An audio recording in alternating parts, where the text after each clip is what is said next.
Hello everyone. അപ്പോൾ നമ്മൾ ഇന്ന് തുടങ്ങാൻ പോണത് SS ഹിസ്റ്ററിയിലെ chapter 1 and 2 one shot revision ആണ് അല്ലേ. ഓൺ എക്സാമിന്റെ തലേന്ന് നമ്മൾ ഈ ക്ലാസ് നമ്മൾ അപ്ലോഡ് ചെയ്യും, എല്ലാവരും കാണും. അതേപോലെ തന്നെ ചാപ്റ്റർ 3 നമ്മൾ സെപ്പറേറ്റ് ഓൾറെഡി ചാനലിൽ ഇട്ടിട്ടുണ്ട്. എല്ലാവരും കണ്ട് ഇഷ്ടപ്പെട്ടാൽ കമന്റ് അറിയിക്കുക.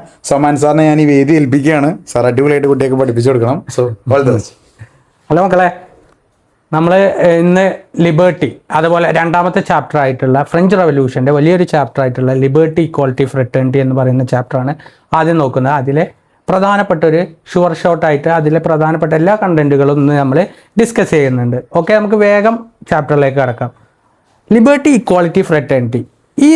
ഈ ഒരു പാഠത്തിൻ്റെ പേരെന്ന് വെച്ചാൽ ഈ ഒരു ഫ്രഞ്ച് റവല്യൂഷൻ്റെ ഒരു വലിയ മുദ്രാവാക്യം തന്നെ ലിബേർട്ടി, ഇക്വാളിറ്റി, ഫ്രറ്റേണിറ്റി ആണ്. ഇന്ത്യൻ ഭരണഘടനയിലടക്കം ഇത്തരത്തിലുള്ള ഈ മൂന്ന് കാര്യങ്ങൾ കടമെടുത്തത് ഫ്രാൻസിൽ നിന്നാണ്.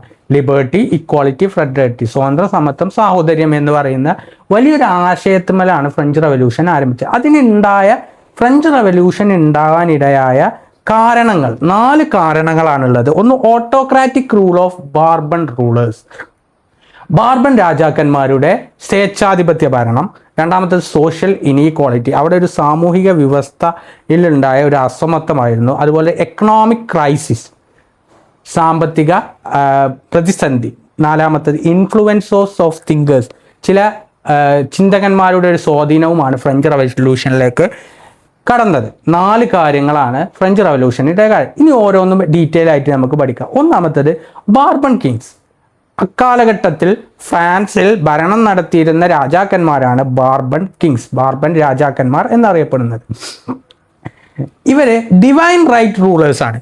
ദൈവികമായിട്ടുള്ള, അതായത് ഞാൻ ദൈവത്തിൻ്റെ അനുയായി, ദൈവം എന്നെ അയച്ചതാണ്, എന്നെ ആരും ചോദ്യം ചെയ്യാൻ പാടില്ല എന്ന് വിശ്വസിക്കുന്ന ഡിവൈൻ റൈറ്റ് റൂളേഴ്സ് ആണ് ഇവർ. സമൂഹത്തിലെ ഡിവൈൻ റൈറ്റ് റൂളേഴ്സ് ആണ് ഇതിൽ. ഇവരുടെ ഒരു പ്രത്യേകത, ഫ്രാൻസിലെ ഒരു അസംബ്ലി ഉണ്ട്, എസ്റ്റേറ്റ് ജനറൽ എന്നാണ്. One word ചോദിക്കൂട്ടോ.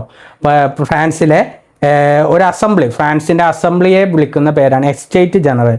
ഇത് 1614 ശേഷം പിന്നീട് അങ്ങോട്ട് കൂടിയിട്ടേ ഇല്ല. ജനങ്ങളുടെ സഭയായിട്ടുള്ള എസ്റ്റേറ്റ് ജനറൽ കൂടിയിട്ടേ ഇല്ല. ആ കാലഘട്ടത്തിന് പിന്നീട് 1614 ശേഷം പിന്നീട് കൂടിയിട്ടേ ഇല്ല. ഇതിൽ ഏറ്റവും ഒരു പ്രധാനപ്പെട്ട ഒരു ഭരണാധികാരി ലൂയി 14 പറഞ്ഞ ഐ ആം ദ സ്റ്റേറ്റ്, ഞാനാണ് രാഷ്ട്രം എന്ന് പറഞ്ഞ ഒരാളാണ് ലൂയി 14. അതുപോലെ തന്നെ ലൂയി 15 കാലത്ത് കറപ്ഷൻ, എക്സ്ട്രവേഷൻ, അഴിമതിയും കെട്ടുകാര്യസ്ഥതയും അതുപോലെ തന്നെ യുദ്ധങ്ങളും നമ്മുടെ രാജ്യത്ത് എന്ത് ചെയ്യപ്പെട്ടു, അതിൽ പണം കണ്ടെത്താൻ അവരെന്ത് ചെയ്യപ്പെട്ടു, ഇമ്പോസിഷൻ ഓഫ് ന്യൂ ടാക്സസ്, അവർ പുതിയ ഒരു നികുതികൾ ചുമത്താൻ തുടങ്ങി. കാരണം ഇതിനൊക്കെ കറപ്ഷനൊക്കെ കൂടിയിട്ട് പണമില്ലാതെ, പണം കണ്ടെത്താൻ അവർ ജനങ്ങളിൽ നിന്ന് വലിയ നികുതികൾ മേടിച്ചു, ടാക്സുകൾ മേടിച്ചു. അപ്പോൾ ഒരു നല്ലൊരു സുതാര്യമായ ഭരണം ലൂയി 16 ലൂയി 14 15 16 കാഴ്ചവെച്ചില്ല.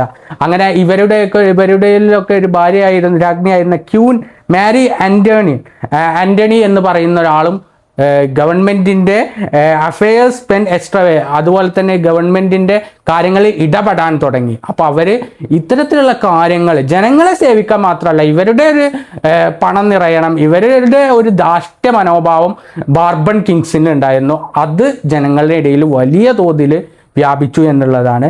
ഇതുവരെ പറഞ്ഞ പോലെയാണ് ലൂയി 14 പറഞ്ഞാണ് God has created absolute power, എന്നെ ആരും ചോദ്യം ചെയ്യാൻ പറ്റില്ല, എന്നെ ദൈവം അയച്ചതാണ്. അതേപോലെ ലൂയി 15 പറഞ്ഞത് ആഫ്റ്റർ മീ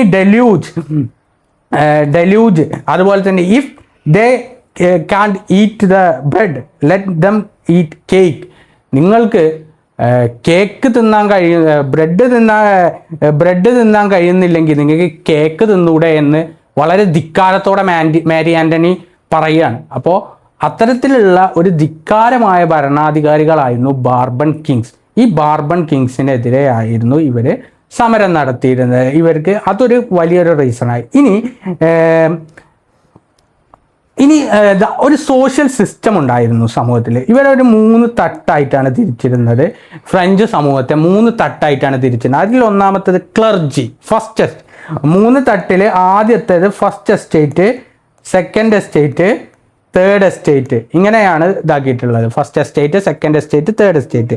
ഫസ്റ്റത്തെ എസ്റ്റേറ്റ് ക്ലർജി, പുരോഹിതന്മാരാണുള്ളത്. ഇവരാണ് ഏറ്റവും പവർഫുൾ ആയിട്ടുള്ളത്. ഇവർക്ക് സ്വന്തമായിട്ട് ഭൂമി ഉണ്ടായിരുന്നു. പിന്നെ ഇവര് എല്ലാ നികുതിയിൽ നിന്നും ഇവര് ഒഴിവായിരുന്നു. അതുപോലെ തന്നെ ടിദേ എന്ന് പറയുന്ന ഒരു നികുതി, ടൈത്ത് എന്നൊക്കെ പറയുന്ന ഒരു നികുതി കർഷകരിൽ നിന്ന് അവർ പിരിച്ചിരുന്നു. പിന്നെ രണ്ടാമത്തെ സെക്കൻഡ് എസ്റ്റേറ്റിലുള്ളത് നോബിൾസ് ആണ്, പ്രഭുക്കന്മാർ. ഈ പ്രഭുക്കന്മാരാണ് ഏറ്റവും സമൂഹത്തിലെ ഏറ്റവും ഹയസ്റ്റ് പൊസിഷനിലുള്ളത്. ഇതാണ് ഇവരാണ് ലാൻഡ് ഓണേഴ്സ്, ഭൂ ഉടമകളാണ് ഇവർ. പിന്നെ വളരെ ലക്ഷറിയസ് ആയിട്ടാണ് ഇവർ ജീവിച്ചത്. അതുപോലെ തന്നെ വേരിയസ് ടാക്സസ് ഇവർ കളക്ട് ചെയ്യപ്പെട്ടു. അതുപോലെ തന്നെ എക്സംപ്റ്റഡ് ഫ്രം ദ എല്ലാ തരത്തിലുള്ള നികുതികളിൽ നിന്ന് ഇവർ ഒഴിവായിരുന്നു. മൂന്നാമത്തേതാണ് സമൂഹത്തിലെ ഏറ്റവും അടിയിലുള്ളത് തേർഡ് എസ്റ്റേറ്റ്. ഇവരെ കോമൺ പീപ്പിളാണ്, മിഡിൽ ക്ലാസ് ആണ് ഇവിടെ ഉണ്ടായിരുന്നത്. സാധാരണ ജനങ്ങളാണ്. ഇവരെപ്പോഴും പോവേർട്ടിയിലാണ്, ദാരിദ്ര്യത്തിലാണ് ജീവിച്ചിരുന്നത്. അതുപോലെ തന്നെ ഇവർ കിങ്ങിനും ചർച്ചിനും നോബിൾസിനും ഇവർ നികുതി കൊടുക്കേണ്ടവരായിരുന്നു. രണ്ട് എസ്റ്റേറ്റിലെ ആളുകളും ഇവർക്ക് നികുതി കൊടുക്കണമായിരുന്നു, തേർഡ് എസ്റ്റേറ്റ്. പിന്നെ അതുപോലെ തന്നെ ഇവർ മിലിറ്ററി സർവീസ് ചെയ്യണം. അതുപോലെ തന്നെ ഫ്രീ സർവീസസ്, റോഡ് ഉണ്ടാക്കാനും തോടുണ്ടാക്കാനും വാട്ടർ വേസ് ഉണ്ടാക്കാനും ഇവർ ഫ്രീ ആയിട്ട് സർവീസ് കൊടുക്കണം എന്നുള്ളതാണ് തേർഡ് എസ്റ്റേറ്റിൻ്റെത്. ഇതാണ് സോഷ്യൽ ഇനീക്വാളിറ്റി. സമൂഹത്തിലൊരു അസമത്വമാണല്ലോ അല്ലേ. എപ്പോഴും മേലെയുള്ള ആളുകൾ ഉയർന്ന ജീവിതം നയിക്കുക, താഴ്ന്ന ആളുകൾ ഇവരെ പോറ്റേണ്ട ഒരവസ്ഥ. അതിനെതിരെ ശക്തമായിട്ടുള്ള ഒരു വികാരം ആ കാലഘട്ടത്തിൽ ഉണ്ടായിരുന്നു. അപ്പോൾ ഒന്നാം എസ്റ്റേറ്റ്, രണ്ടാം എസ്റ്റേറ്റ്, മൂന്നാം എസ്റ്റേറ്റ് ആരൊക്കെയാണ് എന്നുള്ളത് കൃത്യമായിട്ട് ഇതിലുണ്ട്. ഒന്നാം എസ്റ്റേറ്റ് പ്രഭുക്കന്മാരാണ്. ഇതിങ്ങനെ ഒന്ന് പരീക്ഷയ്ക്ക് ഇങ്ങനെ ഒന്ന് സ്ലൈഡ് ഒരു ത്രികോണമായിട്ട് വരച്ച് വെച്ചാലും കുറച്ചും കൂടി ഉണ്ടാവും. ഒന്നാം എസ്റ്റേറ്റ്, രണ്ടാം എസ്റ്റേറ്റ്, മൂന്നാം estate. Clergy, nobles, common people ആണ് ഇവർ ഉണ്ടായിരുന്നത്. അപ്പോൾ അതുപോലെ തന്നെ ഇനി മിഡിൽ ക്ലാസ്, അതായത് നമ്മുടെ കോമൺ പീപ്പിളിൽ ഒരു വലിയ തോതിലുള്ള ഒരു റൈസ് ആ കാലഘട്ടത്തിൽ ഉയർച്ച ഉണ്ടായി. എന്താണ് അതിൻ്റെ കാരണം? ആ കാലഘട്ടത്തിൽ ഇൻഡസ്ട്രിയൽ സ്ട്രക്ചറും അഗ്രികൾച്ചർ മേഖലയും പ്രോഗ്രസ് വലിയ തോതിലുള്ള ഒരു ഉയർച്ച നേടുകയും ദ മേജർ പോർട്ട് കൺട്രോൾഡ്, അതിലുള്ള പ്രധാനപ്പെട്ട തുറമുഖങ്ങൾ കൺട്രോൾ ചെയ്തിരുന്നത് മിഡിൽ ക്ലാസ് ആയിരുന്നു. അതുപോലെ തന്നെ ഇവരൊരു ഫോംഡ് ഇൻക്ലൂഡഡ്, ഇതിലുണ്ടായിരുന്നൊരു ഡോക്ടേഴ്സ് ഉണ്ടായിരുന്നു, ലോയേഴ്സ് ഉണ്ടായിരുന്നു, ബാങ്കേഴ്സ് ഉണ്ടായിരുന്നു. ഇത്തരത്തിലുള്ള കാര്യങ്ങൾ ഇവർ മൂന്നാളുകൾ പ്രധാനമായിട്ടും ഇതിൽ ഇൻക്ലൂഡ് ആയിരുന്നു. The middle class had to pay tax to the government and the nobility. Middle class എന്ത് ചെയ്യുന്നു? ഗവൺമെൻറ്റിനും അതുപോലെ തന്നെ പ്രഭുക്കന്മാർക്കും എന്ത് ചെയ്യുന്ന നികുതി കൊടുക്കണമായിരുന്നു ആ കാലഘട്ടത്തിൽ. അപ്പോൾ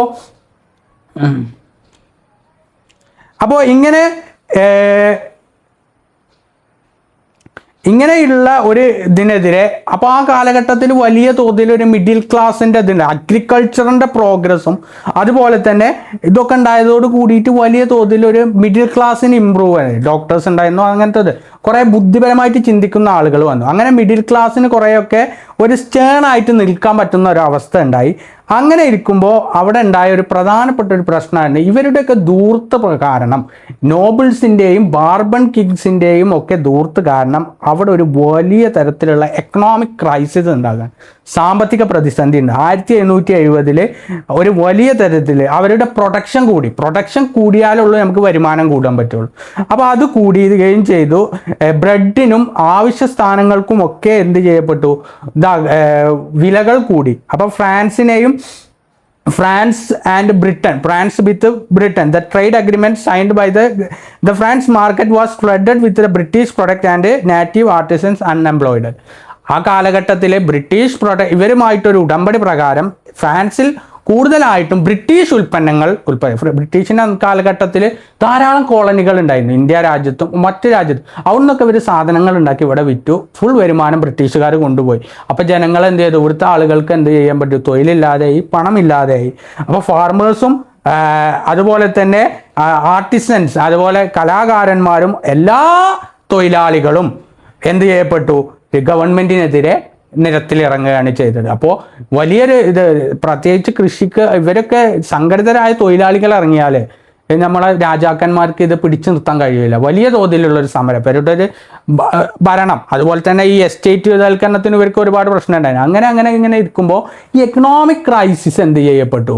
ഒന്ന്, ജനങ്ങളുടെ ഇടയിൽ വലിയ തോതിൽ ഇപ്പോൾ ഒരു മണ്ണെണ്ണ കത്തിയിട്ട് ഒരു ആളി കത്താൻ തുടങ്ങി ഒരു വലിയൊരു ചിന്താഗതി, ഇവർക്കെതിരെ പോരാടണം എന്നുള്ളൊരു ചിന്താഗതി ഇവർക്ക് ഈ ജനങ്ങൾക്ക് ഉണ്ടാകുകയാണ്. അപ്പോൾ അങ്ങനെ ഇരിക്കുമ്പോൾ കുറച്ച് ചിന്തകന്മാരാണ്, കുറച്ച് ഇവരെ ചിന്തിപ്പിക്കാൻ വേണ്ടിയിട്ട് കുറച്ച് ആളുകൾ, ഒരു 5 ചിന്തകന്മാർ. അതിൽ ഒന്നാമത്തെ ആളാണ് വോൾട്ടയർ ആണ്. ഇദ്ദേഹമാണ് എഴുത്തുകളിലൂടെ മത നേതൃത്വത്തെ, ക്ലർജിയെയൊക്കെ വിമർശിക്കാൻ ഇദ്ദേഹം തുടങ്ങി. അപ്പോൾ തൻ്റെ നിലപാടിന് ഫ്രാൻസിൽ നിന്ന് അദ്ദേഹം പിന്നീട് ഒഴിവാക്കപ്പെട്ടു. അദ്ദേഹം ഈ ക്ലർജിക്കെതിരെയും പുരോഹിതന്മാരുടെ ഇടപെടലിനെതിരെ വോൾട്ടർ ശക്തമായിട്ട് ജനങ്ങൾക്ക് പ്രചോദനം നൽകി. രണ്ടാമത്തെ ആളാണ് റൂസോ കൊണ്ടുവന്നതാണ് സാമൂഹിക ഉടമ്പടി, സോഷ്യൽ കോൺട്രാക്ട്. അദ്ദേഹത്തിൻ്റെ ഒരു കൃതിയാണ്. വ്യക്തിയും രാഷ്ട്രവും തമ്മിലുള്ളത്. അദ്ദേഹം പറഞ്ഞൊരു കാര്യമാണ്, മാൻ ഈസ് ബോൺ ഫ്രീ. ജനങ്ങൾ സ്വതന്ത്രമായിട്ട് ജനിക്കുന്നു, പക്ഷേ എവരിബഡി ഹീസ് ഇൻ ചെയിൻ.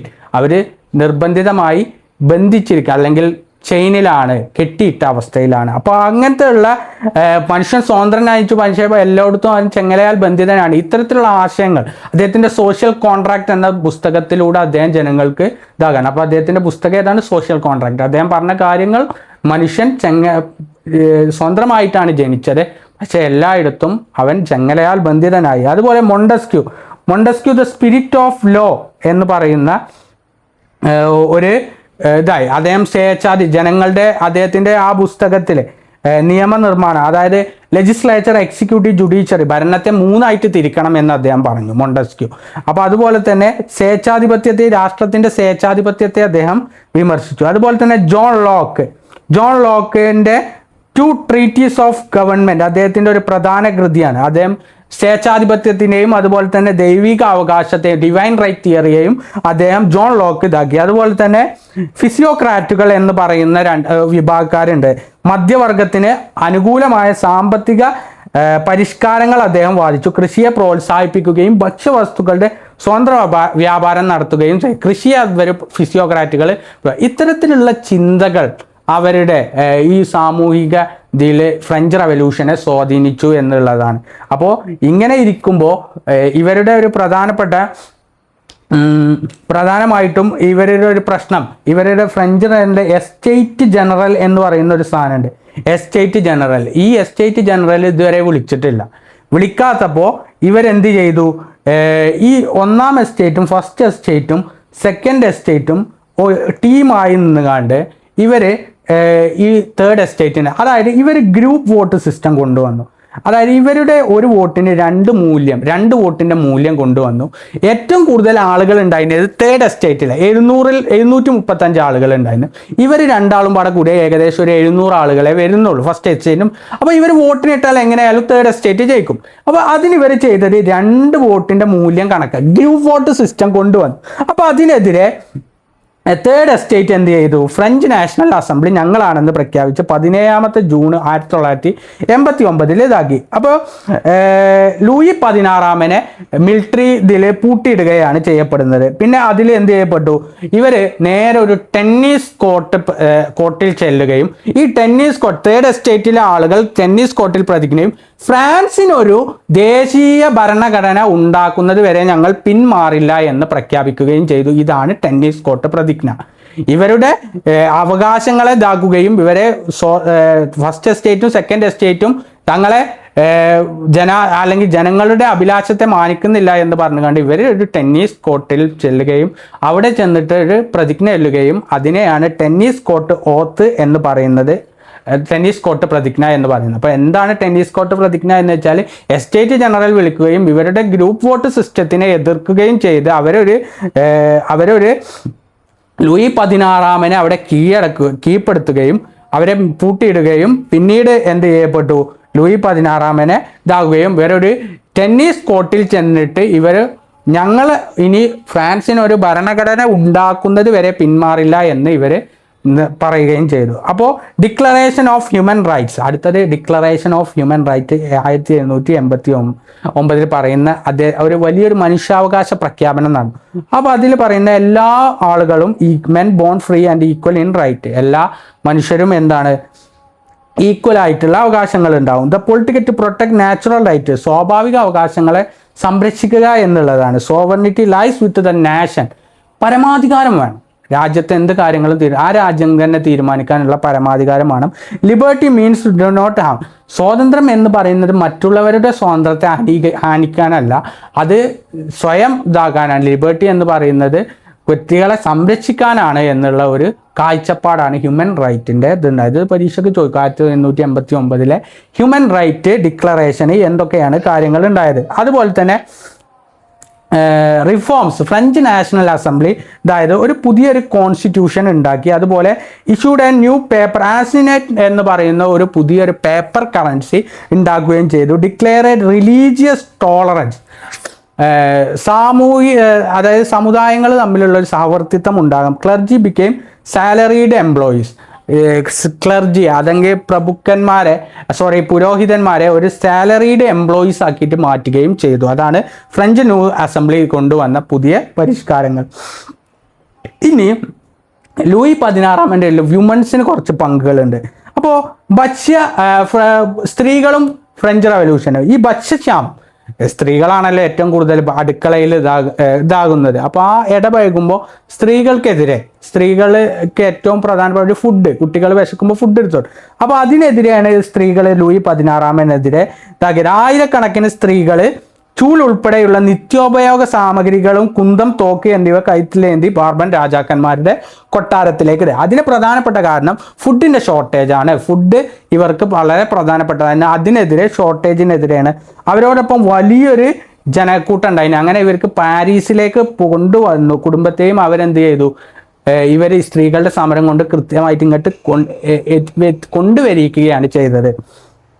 അപ്പോൾ ഇത് 1900 നേരത്തെ പറഞ്ഞതുപോലെ 1889 ഫ്രാൻസ് ഡിക്ലറേഷനിലെ പ്രധാനപ്പെട്ട ഇത്. അതുപോലെ തന്നെ ഇനി സെപ്റ്റംബർ മസാക്കർ എന്ന് പറയുന്ന പ്രധാനപ്പെട്ട ഒരു സംഭവമാണ്. ഇതിൽ ഒരുപാട് നോബിൾസ്, പ്രഭുക്കന്മാരും അതുപോലെ തന്നെ പ്രീസ്റ്റ്, റോയൽ സപ്പോർട്ടേഴ്സ് ഒക്കെ ഇതിൽ അറസ്റ്റ് ചെയ്യപ്പെട്ടു. 1500 ആളുകൾ പാരീസിൽ ഇതിൽ മരണപ്പെടുകയാണ് ചെയ്തത്. ഇതിനെയാണ് സെപ്റ്റംബർ ഇതിൽ ഗില്ലറ്റിൻ എന്ന് പറയുന്ന ഒരു ഇതുണ്ട്. തല ഇങ്ങനെ വെക്കും, എന്നിട്ട് ആ വലിയ ഷാർപ്പായിട്ടുള്ള ഒരു സാധനം കൊണ്ട് തല മുറിക്കുക. അതാണ് ഗില്ലറ്റിൻ എന്ന് പറയുന്നത്. അങ്ങനെ ഒരുപാട് ആളുകളെ ഇതിൽ ഗില്ലറ്റിൻ കൊണ്ട് കൊലപ്പെടുത്തുകയാണ് ചെയ്തത്. അതിനെയാണ് സെപ്റ്റംബർ മസാക്കർ എന്ന് പറയുന്നത്. വളരെ പ്രധാനപ്പെട്ടതാണ് ഇനി പറയുന്നത് ഇമ്പാക്റ്റ് ഓഫ്. എന്താണ് ഫ്രഞ്ച് റവല്യൂഷനിൽ ഉണ്ടായ ഇമ്പാക്റ്റ്, സ്വാധീനം എന്താണ്? ഫ്യൂഡലിസം കൊളാപ്സ് ചെയ്തു. എന്താണ് ഫ്യൂഡലിസം എന്ന് വെച്ചാൽ ഒരു സിസ്റ്റാണ്. യൂറോപ്പിൽ ഉണ്ടായിരുന്ന ഒരു ഭൂമിയുടെ അടിസ്ഥാനമാക്കിയിട്ട് ഒരു 3 ആക്കി തിരിച്ചിരുന്നത്. എസ്റ്റേറ്റ് പോലെ തന്നെ ഏറ്റവും മേലെ കിങ്, പ്രഭുക്കന്മാർ, പിന്നെ ലാസ്റ്റ് കർഷകർ. ഈ ഒരു ഫ്യൂഡൽ സമ്പ്രദായം ഫ്രഞ്ച് റവല്യൂഷനോടെ ഇതാക്കി. അതുപോലെ തന്നെ ചർച്ച് പ്രോപ്പർട്ടി, പള്ളികളുടെ പ്രോപ്പർട്ടി എന്ത് ചെയ്യപ്പെട്ടു? മിഡിൽ ക്ലാസ്സിന്, സാധാരണപ്പെട്ട മധ്യവർഗത്തിന് കൊടുക്കുകയാണ് ചെയ്തത്. Nobles land confiscated privileges abolished. നോബിൾസിനുള്ള എല്ലാ തരത്തിലുള്ളതും നിരോധിച്ചു. അതുപോലെ തന്നെ മെട്രിക് സിസ്റ്റം, അളവ് തൂക്ക സമ്പ്രദായം കൊണ്ടുവന്നു. നാഷണലിസം ഉണ്ടായി അല്ലേ, ദേശീയത ഉടലെടുക്കുകയാണ് ചെയ്തത്. ഡെമോക്രസി എസ്റ്റാബ്ലിഷ് ചെയ്യപ്പെട്ടു, ജനാധിപത്യം ഉടലെടുത്തു. Inspired the independent movement in ഏഷ്യയിലും ആഫ്രിക്കയിലും അക്കാലഘട്ടത്തിൽ ഉണ്ടായ ഒരുപാട് സ്വാതന്ത്ര്യ സമരങ്ങളുണ്ട്. ആ സമരത്തെ ഇതിൽ സ്വാധീനിക്കുകയാണ് ചെയ്തത്. ഇതാണ് ഫ്രഞ്ച് റവല്യൂഷൻ്റെ സ്വാധീനം. ഇനി ആ കാലഘട്ടത്തിൽ ഫ്രഞ്ച് റവല്യൂഷന് ശേഷം ഒരു ഭരണാധികാരി നെപ്പോളിയൻ്റെ കീഴിൽ കുറച്ചു കാലം എന്ത് ചെയ്യപ്പെട്ടു? ഫ്രാൻസ് കീഴിലായി. നെപ്പോളിയൻ എന്ന് പറയുന്നത് അവിടുത്തെ ഒരു മിലിറ്ററിക്കാരനായിരുന്നു. പിന്നീട് അധികാരം ചെയ്തു. അതേ കുറച്ച് പരിഷ്കാരങ്ങൾ, ഇത് പരീക്ഷയ്ക്ക് ചോദിക്കും, നെപ്പോളിയൻ്റെ റിഫോംസ്. അതേ കുറച്ച് നിയമ പരിഷ്കാരങ്ങൾ കൊണ്ടുവന്നു. അതിലൊന്ന് ഫ്യൂഡൽ ലോസ് അബോളിഷ് ചെയ്യപ്പെട്ടു. ഫ്യൂഡൽ നിയമങ്ങളെ അദ്ദേഹം നിർത്തലാക്കി. ഇക്വാളിറ്റി അതുപോലെ തന്നെ and religious freedom was recognised. തുല്യത പരിഹരിച്ചു. അതുപോലെ തന്നെ റിലീജിയസ് ഫ്രീഡം, എല്ലാ മതങ്ങൾക്കും തുല്യമായിട്ടുള്ള സ്വാതന്ത്ര്യം കൊടുത്തു. Freedom of the Catholic church restored. അതായത് കത്തോലിക് ചർച്ചിൻ്റെ ഫ്രീഡം ആർക്ക് കൊടുത്തു? കത്തോലിക്കിൻ്റെ മതപുരോഹിതർക്ക് തന്നെ കൊടുത്തു. Granted freedom to all religion. അത് എല്ലാ ആളുകൾക്കും എന്ത് ചെയ്യപ്പെട്ടു? എല്ലാ മതത്തിനും റിലീജിയൻ ഗ്രാൻഡഡ് ഫ്രീഡം, സ്വാതന്ത്ര്യം നൽകപ്പെട്ടു. ഇനി എഡ്യൂക്കേഷൻ, യൂണിവേഴ്സലൈസ് എഡ്യൂക്കേഷൻ അദ്ദേഹം ഇംപ്ലിമെന്റ് ചെയ്തു. ഗവൺമെന്റ് സ്കൂൾ, ലൈസി എന്ന് പറയുന്ന ഗവൺമെന്റ് സ്കൂള് അദ്ദേഹം തുടങ്ങി. ദ യൂണിവേഴ്സിറ്റി ഓഫ് ഫ്രാൻസ് അദ്ദേഹം ആരംഭിച്ചു. അതുപോലെ തന്നെ the state controlled by the countries education, രാജ്യത്തെ വിദ്യാഭ്യാസമാണ് സ്റ്റേറ്റ് കൺട്രോൾ ചെയ്യപ്പെട്ടത്. അദ്ദേഹം ആ വിദ്യാഭ്യാസത്തിനൊക്കെ അദ്ദേഹം കൃത്യമായിട്ട് പരിഷ്കാരം, കാരണം വിദ്യാസമ്പന്നമായ ഒരു സമൂഹമാണ് പിൽക്കാലത്ത് ഭരിക്കേണ്ടത്. അപ്പോൾ അതിനെതിരെ, അതുപോലെ economic establish bank of France, അദ്ദേഹം ഒരു യൂണിഫൈഡ് കറൻസി സിസ്റ്റം ഉണ്ടാക്കി. പിന്നെ മിലിറ്ററി, സെവറൽ ബറ്റാലിയൻസ് മിലിറ്ററിയിൽ അദ്ദേഹം കൊണ്ടുവന്നു. അപ്പോൾ ഇനി അടുത്തത് ഫ്രാൻസിൽ ഒരു മെറ്റേണിക് എന്ന് പറയുന്ന ഒരാൾ ഫ്രാൻസിൽ ഒരു കോൺഗ്രസ് ഓഫ് വിയന്ന എന്ന് പറയുന്ന ഇതിൽ അദ്ദേഹം സ്ഥാപിച്ചു. അപ്പോൾ അദ്ദേഹം ഒരുമിച്ച് കൂടിയിട്ട് ഈ കോൺഗ്രസ് ഓഫ് വിയന്ന കഴിഞ്ഞ പരീക്ഷയ്ക്ക് ചോദിച്ചിട്ടുണ്ട്. അദ്ദേഹം അതിൽ കുറച്ച് തീരുമാനങ്ങൾ എടുത്ത്, വാട്ട് ആർ ദ അല്ലെങ്കിൽ എന്താണ് അതിലെ വിയന്ന സമ്മേളനത്തിൻ്റെ തീരുമാനം? യൂറോപ്യൻ രാജ്യങ്ങളിലെ ഫ്രഞ്ച് വിഭജനത്തിന് മുമ്പുള്ള രാജഭരണം പുനഃസ്ഥാപിക്കുക എന്നുള്ളതാണ്. എങ്ങനെയാണോ ഫ്രഞ്ചിന് ആ രാജഭരണം ഫ്രാൻസിൽ ബാർബൻ രാജഭരണം ഉണ്ടാകുക, ഒരു കാലത്തുണ്ടായ ആ രാജഭരണം പിന്നെയും കൊണ്ടുവരിക എന്നുള്ളതാണ്. അതുപോലെ ബ്രിട്ടന്റെ നാവികമേഖ റഷ്യൻ ആധിപത്യം അംഗീകരിക്കുക.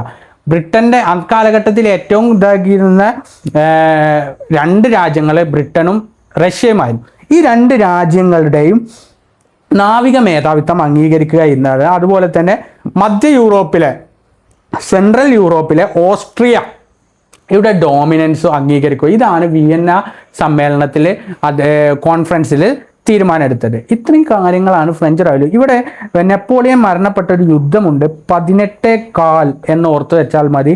ആ യുദ്ധത്തിൻ്റെ പേരാണ് വാട്ടർലൂ. ഏതാണ്?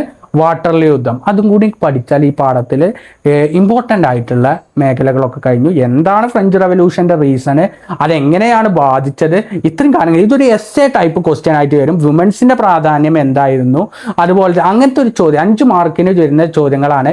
പ്രധാനമായിട്ടും ഫ്രഞ്ച് റവല്യൂഷൻ്റെ റീസണും അതിനുശേഷം ഉണ്ടായ ടെന്നീസ് കോർട്ട്, അതൊന്ന് കൃത്യമായിട്ട് പഠിച്ചു വെച്ചാൽ മതി. വളരെ ഷോർട്ടായിട്ടാണ് നമ്മൾ നോട്ടുകൾ തയ്യാറാക്കിയിട്ടുള്ളത്. ഇനി നമുക്ക് വളരെ പെട്ടെന്ന് തന്നെ നമുക്ക് ഒന്നാമത്തെ ചാപ്റ്റർ വലിയ പാഠമാണ്, മാനവികത, ഹ്യൂമനിസം എന്ന് പറയുന്ന ആ ചാപ്റ്ററിലേക്ക് നമുക്ക് പോകാം. അപ്പോൾ എന്താണ് നവോത്ഥാനം? ഞാൻ പറഞ്ഞു ഫ്യൂഡൽ നിയമം, അല്ലേ? ഫ്യൂഡലിസത്തിൽ ഉണ്ടായിരുന്ന ഫ്യൂഡൽ നിയമത്തിൽ നിന്ന് ആധുനിക കാലഘട്ടത്തിൽ ആൻഷ്യൻ പീരീഡിലേക്കുള്ളൊരു മാറ്റത്തെയാണ് നവോത്ഥാനം എന്ന് പറയുന്നത്. ഓക്കെ, നവോത്ഥാനം എന്ന് പറഞ്ഞാൽ എന്താണ്? ആ ഫ്രഞ്ച് സൊസൈറ്റി, ആ യൂറോപ്പിൽ നോക്കി നിങ്ങളൊന്ന് ആലോചിച്ച് നോക്കുക. യൂറോപ്പ്, ഈ ഏഷ്യയിലും അങ്ങോട്ട് ഇസ്ലാമിക് റവല്യൂഷനൊക്കെ നടക്കുന്ന കാലഘട്ടത്തിൽ ഗോൾഡൻ ഏജ് കാലഘട്ടമായിരുന്നു. ആ സമയത്തും ഇവിടെ ഒരു ഡാർക്ക് ഏജ് കാലഘട്ടത്തിലായിരുന്നു യൂറോപ്പ്, ഇരുണ്ട കാലഘട്ടത്തിൽ. ഇതിനെതിരെ എന്ത് ചെയ്യപ്പെട്ടു? ശക്തമായിട്ട് പോരാടി അതിൽ നിന്നൊരു മാറ്റം വരുത്തിയതിനെയാണ് നവോത്ഥാനം എന്ന് പറയുന്നത്. ഒന്നാമത് വളരെ പ്രധാനപ്പെട്ട ഫീച്ചേഴ്സ് ഓഫ് റിനൈസൻസ്. ഒന്ന് ഹ്യൂമനിസം, മാനവികതയാണ്. റാഷണലിസം, യുക്തിചിന്തയാണ്. പ്രോഗ്രസ് ഓഫ് ട്രേഡ്, കച്ചവടത്തിനുള്ള ഉയർച്ചയാണ്. റൈസ് ഓഫ് നാഷൻ സ്റ്റേറ്റ്, ദേശരാഷ്ട്രങ്ങളുടെ വളർച്ചയാണ്. ഇൻഡിവിജ്വൽ ലിബേർട്ടി എന്ന വ്യക്തി സ്വാതന്ത്ര്യം കൂടി. അതുപോലെ തന്നെ ഗ്രോത്ത് ഓഫ് അർബൻ ലൈഫ്, നഗര ജീവിതത്തിലുള്ള ഒരു വളർച്ച. സ്പ്രെഡ് ഓഫ് സെക്യുലർ വാല്യൂസ്, അതായത് മതേതര ചിന്തകൾ ഉണ്ടായി. അതുപോലെ മോണിറ്ററി എക്കോണമി, ഒരു കൃത്യമായിട്ടുള്ള ഒരു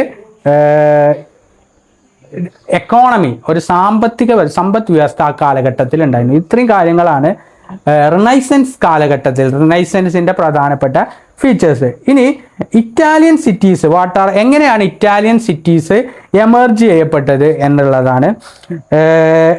Italian cities from the cities were independent and wealthy and dynamic. Italian നഗരങ്ങൾ വലിയ സ്വതന്ത്രവും സമ്പന്ന ഊർജ്ജസ്വലമായിരുന്നു. അതുപോലെ തന്നെ അവിടെ ഉണ്ടായിരുന്ന പ്രധാനപ്പെട്ടത് ബാങ്കിങ്, ഇൻഷുറൻസ് എന്നീ മേഖലകളെ കുറിച്ച് ഇറ്റാലിയിലെ വ്യാപാരികൾക്ക് തന്നു. അതുപോലെ തന്നെ ബുക്ക് കീപ്പിംഗ് പോലുള്ള വാണിജ്യ സാങ്കേതിക വിദ്യകൾ ആ കാലഘട്ടത്തിൽ ഇറ്റലിയിൽ മാത്രമേ ഉണ്ടായിരുന്നുള്ളൂ. അപ്പോൾ എന്തുകൊണ്ടാണ് ഇറ്റലി വളർന്നു വന്നതെന്നുള്ളതാണ് കേട്ടോ പറഞ്ഞു വരുന്നത്. Merchant became very wealthy through trade. അവിടുത്തെ കച്ചവടക്കാർ വലിയ സമ്പന്നരായി, കച്ചവടം മൂലം വലിയ സമ്പന്നരായി മാറുകയാണ്. അപ്പോൾ ഈ എമർജൻസ് ഇറ്റലിയിലെ ഇതാകുന്ന എന്താണ്? കൊമേഴ്ഷ്യലൈസേഷൻ ആണ്, അല്ലേ? ഡിസ്ഇൻറ്റഗ്രേഷൻ ഓഫ് മെഡീവൽ, ആ ഏറ്റവും ഒരു ദുഷിഷ്ട ഒരു മറക്കാനാവാത്തൊരു സിസ്റ്റമാണ് യൂറോപ്പിൽ ആ ഫ്യൂഡൽ സിസ്റ്റത്തിന്റെ അവസാനത്തോടു കൂടി ഇറ്റാലിയൻ നഗരങ്ങളൊക്കെ വളർന്നു വരികയാണ്. ഡിക്ലൈൻ ഓഫ് റിലീജിയസ് സുപ്രമസി, അക്കാലഘട്ടത്തിൽ ഉണ്ടായിരുന്ന റിലീജിയസ് ആയിട്ടുള്ള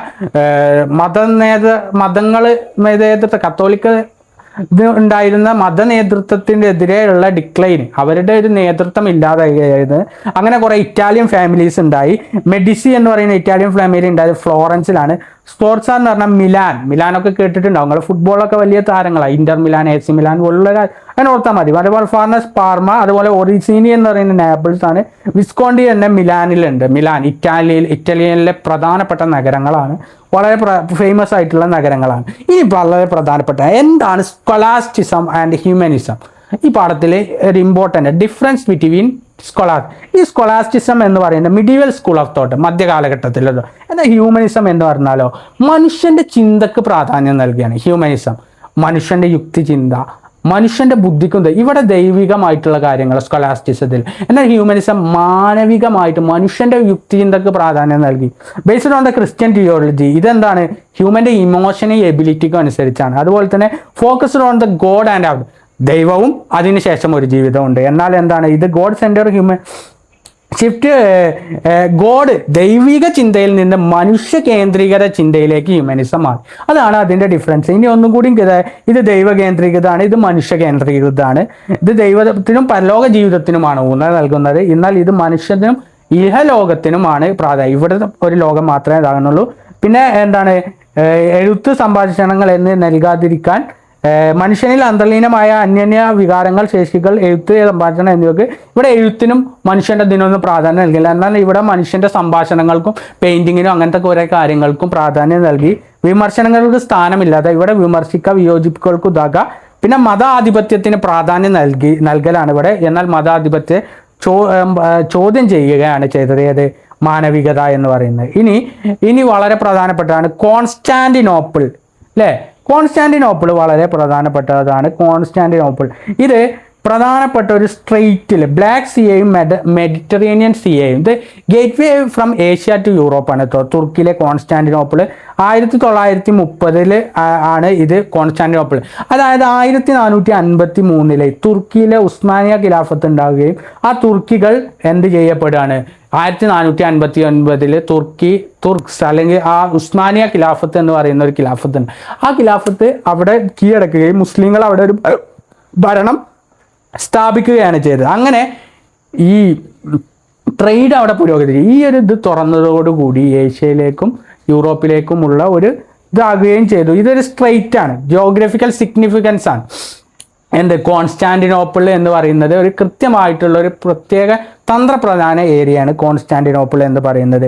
ഇനി വളരെ പ്രധാനപ്പെട്ടത് എന്താണ് റിനൈസൻസ് പെയിന്റിങ്ങിന്റെ പ്രധാനപ്പെട്ടത്? ഒന്ന് ലാൻഡ്സ്കേപ്സ് ആണ്, ഭൂദൃശ്യങ്ങളാണ്. പിന്നെ illustrate light and spatial depth ആണ്. വർണ്ണങ്ങൾ കൊണ്ട് പ്രകാശത്തെയും അകാലത്തെയും ചിത്രീകരിക്കുക. റിയലിസ്റ്റിക് ഹ്യൂമൻ ബോഡീൻ്റെ റിയലിസ്റ്റിക് ആയിട്ടത് അതിനി വരുമ്പോൾ നിങ്ങൾക്ക് മനസ്സിലാവും. The use of oil paint ഉപയോഗിച്ചു. പോർട്രേറ്റ് ഛായാചിത്രങ്ങളാണ്. The representation of divine figures, ആദർശവൽക്കരിക്കപ്പെട്ട മനുഷ്യരൂപത്തിലുള്ള ദൈവത്തിന്റെ ചിത്രങ്ങളാണ് ഇവിടെ കൊണ്ടുവന്നത്. ഇവിടെ നോക്കൂ, ലിയോനാർഡോ ഡാവിഞ്ചിയുടെ മൊണാലിസ കണ്ടില്ലേ, വളരെ ഫേമസ് ആയിട്ടുള്ള. അതുപോലെ അദ്ദേഹത്തിന്റെ അവസാനത്തെ അദ്ദേഹത്തിന്റെ 2 പ്രധാനപ്പെട്ടതാണ് മൊണാലിസ, ലാസ്റ്റ് സപ്പർ. 2 പ്രധാനപ്പെട്ടത് ആരെ എഴുതിയതെന്ന് ചോദിക്കൂട്ടോ. ലിയോനാർഡോ ഡാവിഞ്ചിയാണിത്. ഇതാരാണ്? നമ്മളെ ലിയോനാർഡോ ഡാവിഞ്ചിയാണ്.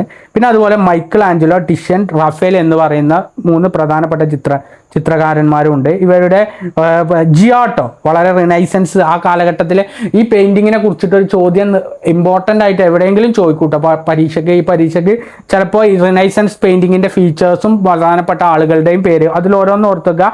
ഒന്ന് ജിയോട്ടോ ആണ് കേട്ടോ. ജിയോട്ടോ ഇദ്ദേഹത്തിന്റെ ചിത്രങ്ങൾ ഗ്രീക്കോ റോമൻ സ്വാധീനം, കുറേ സ്വാധീനം, ഇൻഡോ ഇസ്ലാമിക് അങ്ങനെ കുറേ ടച്ചുകളുണ്ട്. അതിൽ ഗ്രീക്കോ റോമൻ സ്വാധീനം ആദ്യം പകർക്കപ്പെട്ടത് ജിയോട്ടയിലാണ്. ഇനി മെസാച്ചിയോടേത് എല്ലാവരെയും മസാച്ചിയുടെ ചിത്രങ്ങളാണ് എല്ലാവരും സ്വാധീനിച്ചത്. അദ്ദേഹത്തിന്റെ ചുമർ ചിത്രങ്ങളും വൃത്താകൃതിയിലുള്ള പ്രതലത്തിൽ നിന്ന് പുറത്തേക്ക് നിൽക്കുന്ന തോന്നുന്നവയായിരുന്നു.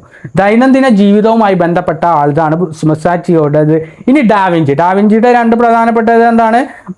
അന്ത്യത്തായം, മൊണാലിസ, അതേപോലെ വർണ്ണനിയൽ എന്ന് പറയുന്ന ഇതാണ്. അത്ഭുതം, ഭയം, കുറ്റബോധം തുടങ്ങിയ മനുഷ്യ വികാരങ്ങൾ അദ്ദേഹം ഇതുണ്ടായിരുന്നു. ഇപ്പോൾ ഇതിൽ കണ്ടില്ലേ, ഈ ചിത്രത്തിൽ കണ്ടില്ലേ, ഇതിലെന്തോ ഒരു സ്പെഷ്യാലിറ്റി ഉണ്ട്. അതുകൊണ്ടാണ് ഈ ലോകത്തിലെ ഏറ്റവും കൂടുതൽ വിൽക്കപ്പെടുന്നത്, ഇന്നും ഫേമസ് ആയിട്ടുള്ള ഒരു ചിത്രമാണ്. നമുക്കത് എന്തോ ഒരു നിഗൂഢത ആ ചിത്രത്തിലുണ്ട്. അതാണ് ഡാവിഞ്ചിയുടെ ആ ചിത്രത്തിൻ്റെ പ്രത്യേകത. ഇനി മൈക്കിൾ ആഞ്ചലോ, അദ്ദേഹം മുകൾ തട്ടിൽ, വത്തിക്കാൻ്റെ സിസ്റ്റൈൻ ചാപ്പലിൻ്റെ മുകൾ തട്ടിൽ. ഇനി റാഫേലും ടിഷ്യനും പറയുന്ന മനുഷ്യരുടെ വിവേകികളും മിതവാദികളും അന്തസ്സുള്ളവരുമായി ചിത്രീകരിച്ചു. മനുഷ്യനൊരു ക്യാരക്ടർ കൊടുത്തു, ഒരു മൂല്യങ്ങൾ കൊടുത്ത ഒരാളുകളാണ്. ആശയത്തോടൊപ്പം സൗന്ദര്യത്തിനും ഊന്നൽ നൽകി. ഇനി സ്കൾപ്ചറാണ്, ആ കാലഘട്ടത്തിലുള്ള ഫേമസ് ആയിട്ടുള്ള സ്കൾപ്ചർ. ഒന്ന്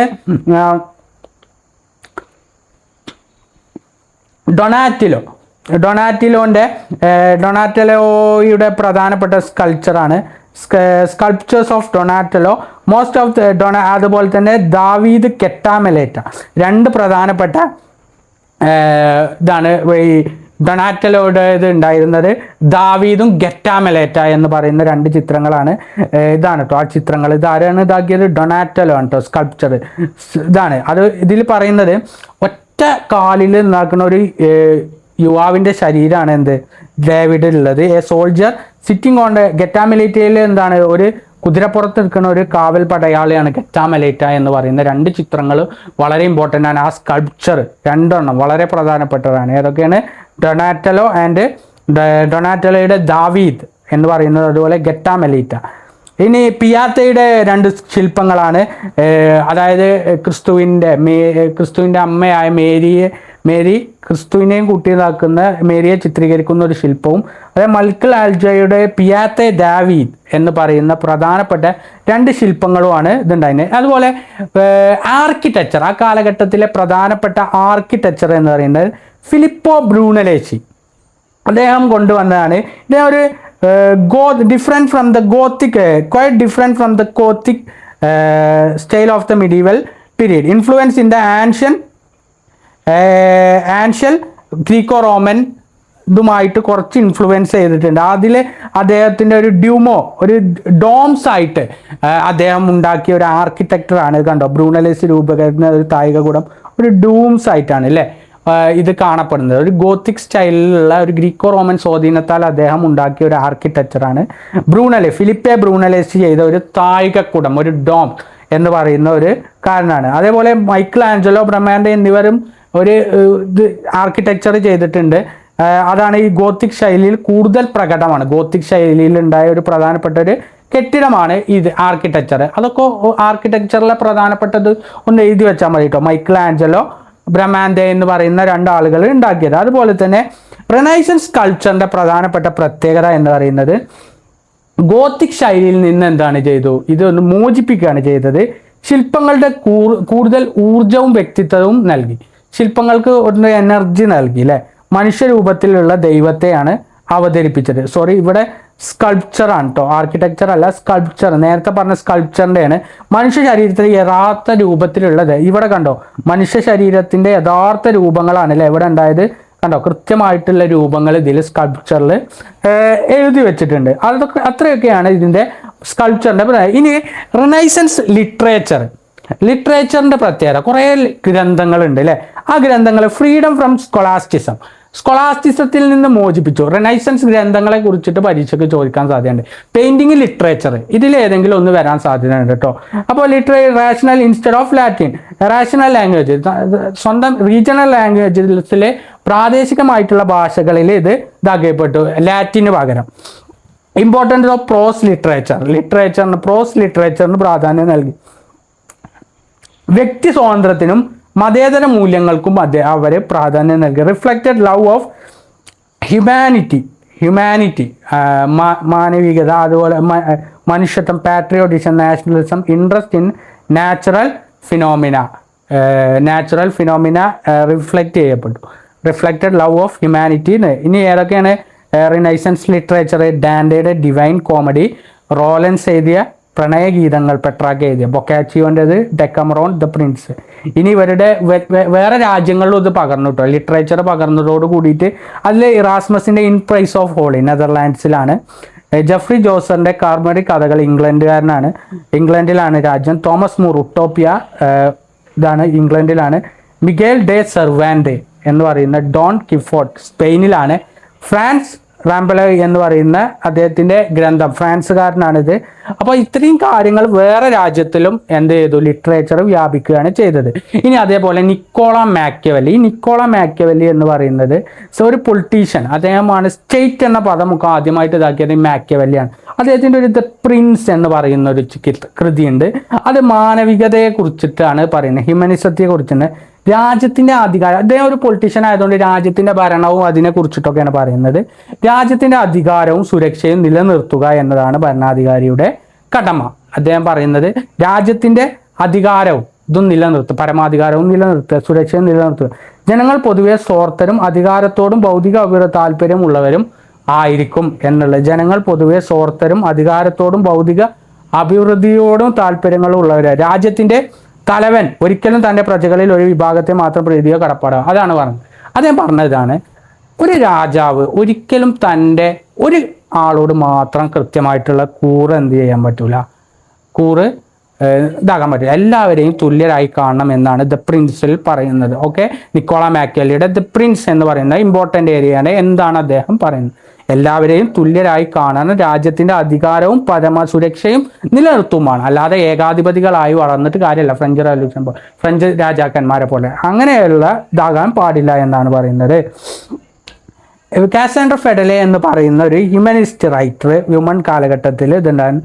ഇവരാണ് സ്ത്രീകൾ. ആ കാലഘട്ടത്തിൽ നമുക്കറിയാം സ്ത്രീകൾക്ക് വലിയ പ്രാധാന്യമുണ്ട്. ഈ സ്ത്രീകളെ ഹയർ എഡ്യൂക്കേഷനിലെ അഡ്വക്കേറ്റ്, ഉയർന്ന വിദ്യാഭ്യാസം നൽകാൻ ഇതാക്കും. അതുപോലെ തന്നെ ഈ ഹു ക്യാമ്പയിൻഡ് ഹ്യൂമനിസത്തിന് വേണ്ടിയിട്ട് വലിയ വെൽത്തി ആയിട്ടുള്ള ഇറ്റാലിയൻ ലോർഡ്സ്, പ്രഭുക്കന്മാരുമായിട്ട് ഇവർ കമ്മ്യൂണിക്കേറ്റ് ചെയ്തു. ഇവരുടെ ഒരു സ്ത്രീ വരികയാണല്ലേ, ഈ സ്ത്രീകളുടെ വിദ്യാഭ്യാസത്തിൻ്റെ പ്രാധാന്യം, her speeches and writings are printed, published and popularised. ഇവരുടെ ഓരോ ചിത്രീകരണങ്ങളും എന്ത് ചെയ്യപ്പെട്ടു, പോപ്പുലറൈസ് ചെയ്യപ്പെട്ടു. ആ കാലഘട്ടത്തിൽ പ്രിന്റിംഗ് പ്രസ് സ്ഥാപിച്ചു. ഒരു വലിയൊരു ടെക്നോളജിയാണ് printing press, spread of knowledge. അതോടുകൂടി ഈ പുസ്തകങ്ങളൊക്കെ പ്രിന്റ് ചെയ്തപ്പെട്ട് അറിവുകൾ വ്യാപിക്കാൻ തുടങ്ങി. അതുപോലെ തന്നെ പ്രോഗ്രസ് ഇൻ ലിറ്ററസി, സാക്ഷരതയിൽ വലിയതുണ്ടാക്കാൻ തുടങ്ങി. അതുപോലെ പോപ്പുലറൈസ് ലിറ്ററേച്ചർ, ഇവർ ഓരോ പുസ്തകങ്ങൾ അച്ചടിക്കാൻ തുടങ്ങി. എന്നിട്ട് എന്ത് ചെയ്യപ്പെട്ടു, ഓരോ ലിറ്ററേച്ചർ, പോപ്പുലറൈസിങ് ലിറ്ററേച്ചർ, സാഹിത്യ ഗ്രന്ഥങ്ങൾ popularise, reading more literary work. പിന്നെ അതുപോലെ തന്നെ റീഡിങ് മോർ ലിറ്റററി വർക്ക്, ഒരുപാട് ഗ്രന്ഥങ്ങൾ നമുക്ക് വായിക്കാൻ പറ്റും. അതുപോലെ വളരെ പ്രധാനപ്പെട്ട ഒരു ഇതാണ്, ആദ്യമായി പ്രിന്റിംഗ് പ്രസ് കണ്ടെത്തിയത് ആരാണ്? ജോഹന്നസ് ഗുട്ടൻബർഗ് എന്ന് പറയുന്ന ഒരാളാണ് പ്രിന്റിംഗ് പ്രസ് ഇതാക്കിയത്. ഇനി വേൾഡ് ഹിസ്റ്ററിയെ നമുക്ക് മൂന്നായിട്ട് തിരിക്കാം. എല്ലാവർക്കും അറിയാം, പ്രാചീന കാലഘട്ടം, മധ്യകാലഘട്ടം, നവീന കാലഘട്ടം അല്ലെങ്കിൽ ആധുനിക കാലഘട്ടം എന്ന് പറയുന്ന മോഡേൺ കാലം. ഏറ്റവും ഇതുള്ളത് മോഡേൺ. ഇതിൽ മിഡിൽ ഏജ് എന്ന് പറയുന്നത് വേൾഡിൽ 5ാം നൂറ്റാണ്ട് മുതൽ 15ാം നൂറ്റാണ്ട് വരെയാണ്. ഇറ്റ് വാസ് ടു ഇറ്റാലിയൻ ഫ്ലോവിന ബ്രോണ്ടോ ആൻഡ് ലിയോണോഡോ ബ്രോണി എന്ന് പറയുന്ന രണ്ടാളുകൾ ആണ് ഈ ഇതിൽ ഇതാക്കിയത്. ഒന്നുമില്ല, സിമ്പിളാണ്. പ്രാചീന കാലഘട്ടം, മധ്യകാലഘട്ടം, 5 മുതൽ 15ാം നൂറ്റാണ്ട് വരെയാണ് മധ്യകാലഘട്ടം. അതിന് ശേഷമുള്ളത് ഇപ്പോൾ ഉള്ള നവീന മോഡേൺ ഏജ് ആയിട്ടാണ് നമ്മൾ പറയുക. ഹിസ്റ്റോറിക്കലായിട്ട് കരാറ്. ഇതിനെ ഡിവിഷൻ എന്നാണ് പറയുന്നത്, ഹിസ്റ്റോറിക്കൽ ഡിവിഷൻ എന്നാണ് പറയുന്നത്. ഇനി സയൻസിന് പ്രാധാന്യം നൽകിയില്ലേ. എന്താണ് സയൻസിന് പ്രാധാന്യം നൽകിയത്? ഗലീലിയോ എന്ത് ചെയ്തു, ചലഞ്ച് ദ ജിയോ സെൻറ്റർ. ആ കാലം വരെ എർത്താണ് സെൻറ്റർ എന്നാണ് പറഞ്ഞത്. പക്ഷെ അദ്ദേഹം ടെലസ്കോപ്പ്, കോപ്പർനിക്കസ് പറഞ്ഞു. കോപ്പർനിക്കസ് എന്ത് ചെയ്തു, സൺ സെൻറ്റേർഡ് സോളാർ സിസ്റ്റത്തെ ഇതാക്കി. സൺ സെൻറ്റേർഡ് സോളാർ സിസ്റ്റം ഇതാക്കി. അതായത് സൂര്യന് ചുറ്റുമാണ് ഗ്രഹങ്ങൾ ഇതാക്കുന്നത് എന്നാണ് പറയുന്നത്. സൂര്യൻ്റെ നടുവിലും പിന്നെ അതിന് ചുറ്റും ഗ്രഹങ്ങൾ ഇതാക്കുന്നുണ്ട് എന്നാണ് പറയുന്നത്. ഈ കെപ്ലർ എന്ത് ചെയ്തു, സൂര്യനിൽ നിന്ന് ഭൂമിയിലേക്കുള്ള ദൂരം അളന്നു. Planetary speed, newton law of gravitational force അദ്ദേഹം കണ്ടെത്തി. മെഡിസിനാണ്. പാരാസിലസ് സ്റ്റഡീഡ് ഡിസീസ്, പെരാസ്ലസ് സ്റ്റഡി ഡിസീസ് വ്യത്യസ്ത രോഗങ്ങളെ ഇതാക്കി. അതുപോലെ വെസാലിയസ് ഡിസെക്ട് കെഡാവർ, അക്കാലഘട്ടത്തിൽ മനുഷ്യ ശരീരങ്ങളെ കുറിച്ച് കെഡാവറുകളെ കുറിച്ചിട്ട് പഠനം നടത്തിയ കുറേ ആൾക്കാർ. അങ്ങനെ വിപ്ലവകരമായിട്ടുള്ള കുറേ മാറ്റങ്ങൾ അത് അവർ സെമിനാരിയിൽ പോയിട്ട് ബോഡി ഇതാക്കുകയും അതിനെക്കുറിച്ചിട്ട് പഠിക്കേണ്ട അവസ്ഥ വരെ ഉണ്ടായി. കാരണം സ്കൊളാസ്റ്റിസം കാലഘട്ടത്തിലായിരുന്നു. മനുഷ്യന്റെ ഓരോ കാര്യങ്ങൾ പഠിക്കുകയാണെങ്കിൽ എന്ത് ചെയ്യണം, മനുഷ്യന്റെ യുക്തിപൂർവ്വത്തിൽ ഇതാക്കണം. അപ്പോൾ അതിനകത്ത് കഡാവറുകളെ ഉപയോഗിച്ച് അവർ മെഡിസിന് കൂടുതൽ കാരണം ഇതാക്കി. അപ്പോൾ സയൻസിന്റെ സ്വാധീനം ഇതാക്കി. ജിയോസെൻട്രിക് വ്യൂ, ഭൂമിയാണ് സെൻറ്റർ എന്ന് പറഞ്ഞു. പക്ഷെ കോപ്പർനിക്കസും ഗലീലിയോ എന്ത് ചെയ്തു, അത് ചലഞ്ച് ചെയ്യപ്പെട്ടു. സൂര്യന് ചുറ്റുമാണ് എന്ത് ചെയ്യപ്പെടുന്നത്, നമ്മുടെ ഗ്രഹങ്ങൾ സഞ്ചരിക്കുന്നത്, ഗ്രഹങ്ങൾ ചുറ്റി ഇതാക്കുന്നത് എന്നാണ് പറയുന്നത്. ഇനി ഇതിൽ പറയുന്നത് മതനവീകരണം, റിഫോർമേഷൻ എന്നാണ്. റിഫോർമേഷൻ ഈ ഇറാസ്മസിനെ പോലുള്ള കുറേ ആളുകൾ, ആശയപാസ്, നമ്മൾ നേരത്തെ പഠിച്ച ചരിത്രകാരന്മാരെ എന്ത് ചെയ്തു, കത്തോലിക്ക സഭയിൽ നിന്നിരുന്ന ചില പ്രവണതകൾക്കും എതിരായി പ്രതിഷേധങ്ങൾ രൂപം കൊള്ളുന്നതിനും കാരണമാണ് തുടങ്ങിയ വിമർശനങ്ങളും. ഈ കത്തോലിക്ക സഭയിൽ ചില പ്രവണതകൾ എന്ത് ചെയ്തു, ഇവരുടെ ആശയഭാസ്യങ്ങൾ ജനങ്ങളെ സ്വാധീനിച്ചു. അപ്പോൾ ജനങ്ങളിൽ നിന്നും പണം സമാഹരിക്കാൻ ഈ കത്തോലിക്ക സഭ എന്ത് ചെയ്യപ്പെട്ടു, ഒരു പാപമോചന പത്രം ഇറക്കി. ഒരു പത്രം, ഇവരൊരു പത്രം ഇറക്കി. ആ പത്രം മേടിച്ചാൽ മാത്രമേ പാപങ്ങളിൽ നിന്ന് മോചനം നേടാൻ പറ്റുള്ളൂ എന്ന് പറഞ്ഞു.